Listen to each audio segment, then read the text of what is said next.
നമസ്കാരം. ഏതാനും ദിവസങ്ങൾക്ക് അല്ലെങ്കിൽ ഏതാനും മാസങ്ങൾക്ക് മുമ്പാണ് തമിഴ്നാട്ടിലെ AIADMK NDA പക്ഷത്തേക്ക് വന്നത്. അന്ന് അവർ വരുന്നതിന് മുമ്പ് തമിഴ്നാട്ടിലെ BJP അധ്യക്ഷൻ അണ്ണാമലയായിരുന്നു.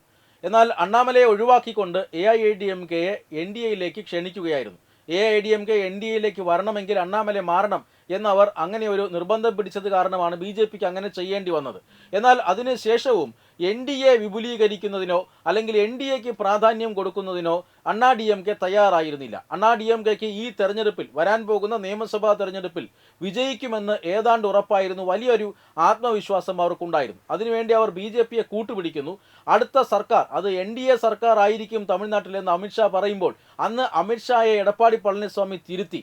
തീർച്ചയായും വിജയിക്കുന്നത് NDA ആയിരിക്കും, പക്ഷെ സർക്കാർ രൂപീകരിക്കുന്നത് അണ്ണാ DMK മാത്രമായിരിക്കുമെന്നാണ്. അതായത് ഘടകകക്ഷികളെ കൂടെ കൂട്ടാൻ ഞങ്ങൾ തയ്യാറല്ല, തെരഞ്ഞെടുപ്പിൽ നിങ്ങൾ ഘടകകക്ഷികളായിക്കോളൂ, പക്ഷേ സർക്കാരിൽ നിങ്ങൾക്ക് പ്രവേശനമില്ല. ഇത് തമിഴ്നാട്ടിലെ ഒരു പൊതു രീതിയാണ്. DMK ആയാലും AIADMK ആയാലും ചെയ്യുന്നത് അതുതന്നെയാണ്. പക്ഷേ അമിത്ഷാ പദ്ധതിയിട്ടത് അങ്ങനെയല്ല. ഒരു NDA സർക്കാർ അവിടെ വരണം, അതിനകത്ത് BJPക്കടക്കം ശക്തമായ പ്രാതിനിധ്യം ഉണ്ടാകണം എന്നാണ്. പക്ഷേ അതിനെ പരസ്യമായി തന്നെ എടപ്പാടി പളനിസ്വാമി തള്ളിപ്പറഞ്ഞു.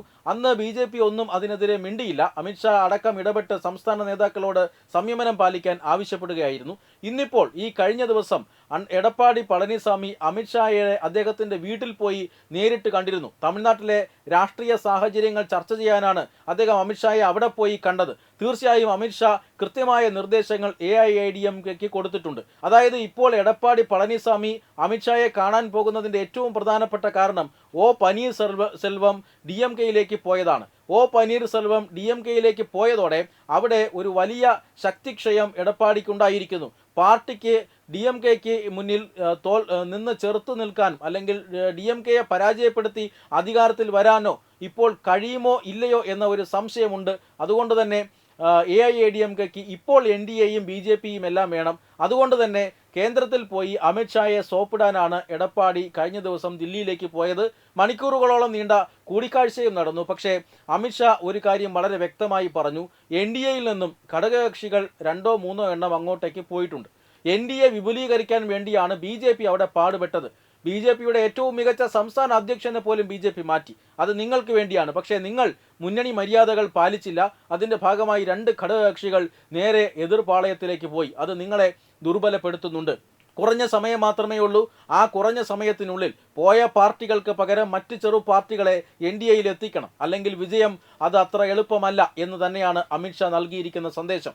ഇനി അമിത്ഷായെയും BJPയെയും അനുസരിക്കാം എന്ന് പ്രതിജ്ഞ ചെയ്തിട്ടാണ് ഈ എടപ്പാടി പളനിസ്വാമിയെ തിരികെ അമിത്ഷാ തമിഴ്നാട്ടിലേക്ക് വിട്ടതത്രേ. എന്തായാലും തമിഴ്നാട്ടിലെ രാഷ്ട്രീയം വീണ്ടും വീണ്ടും മാറി മറിയുകയാണ്. തെരഞ്ഞെടുപ്പിന് ദിവസങ്ങൾ മാത്രം ശേഷിക്കെ തമിഴ്നാട് രാഷ്ട്രീയം മാറി മറിയുകയാണ്. DMKയെ പരാജയപ്പെടുത്തി പുതിയൊരു NDA സർക്കാർ വരുമെന്ന് പ്രഖ്യാപിച്ചിരുന്നെങ്കിലും ഇപ്പോൾ DMK കൂടുതൽ ശക്തി പ്രാപിക്കുന്ന കാഴ്ചയാണ് കാണുന്നത്. ആ ആശങ്കയും ആ യാഥാർത്ഥ്യവുമാണ് ഇന്നിപ്പോൾ അമിത്ഷാ എടപ്പാടി പളനിസ്വാമിയെ പറഞ്ഞു പഠിപ്പിക്കാൻ ശ്രമിച്ചത്.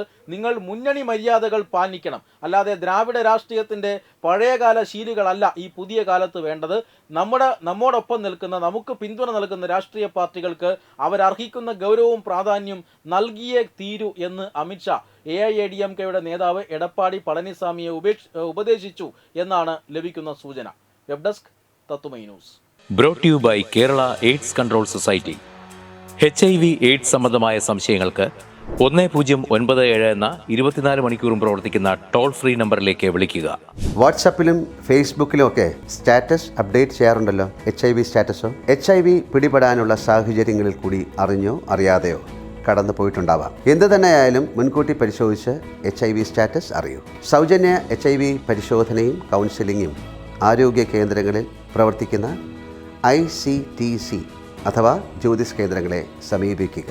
നിങ്ങളുടെ സ്റ്റാറ്റസ് എന്തായാലും വിവരങ്ങൾ രഹസ്യമായി സൂക്ഷിക്കുന്നതായിരിക്കും.